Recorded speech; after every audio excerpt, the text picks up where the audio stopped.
সুপ্রিয় দর্শকবৃন্দ, সালামু আলাইকুম। সবার প্রিয় কৃষি বিষয়ক চ্যানেল স্বাগতম। প্রিয় কৃষক ভাইয়েরা, আজ আমরা শিখব কিভাবে ভার্মি কম্পোস্ট বা কেঁচো সার তৈরি করতে হয়।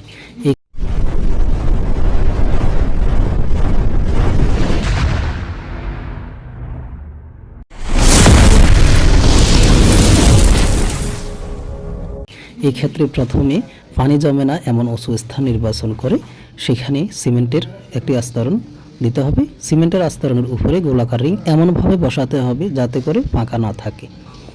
এরপরে আমরা 1 মাসের বাসি গোবরের একটি স্তর গোলাকার রিংয়ের নিচের অংশে প্রয়োগ করব। তারপর আমরা কুচানো শুকনো খড়ের একটি স্তর প্রয়োগ করব।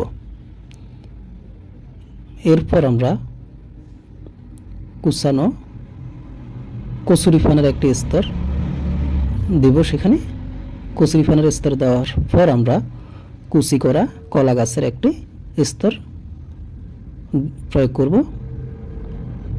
কুচানো কলা গাছের স্তর দেওয়ার পর 1 মাসের বাসি গোবর দিয়ে রিংটি ভরাট করব। এক্ষেত্রে আপনারা যতগুলো রিং নেবেন উপকরণগুলো এভাবে স্তরে স্তরে সাজিয়ে ভরাট করবেন।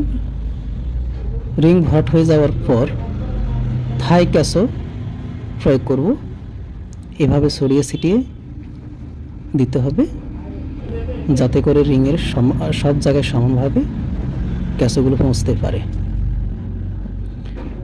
প্রিয় কৃষক ভাইরা, এই কেঁচোর মলই হবে পরবর্তীতে কেঁচো সার বা ভার্মি কম্পোস্ট, যা আপনারা নিরাপদ সবজি উৎপাদনের জন্য প্রয়োগ করতে পারবেন কোনোরূপ পার্শ্ব প্রতিক্রিয়া ছাড়াই। এক্ষেত্রে আমাদের মনে রাখতে হবে কেঁচোর সংখ্যা যত বেশি হবে আমাদের সার উৎপাদনের সময় কম লাগবে।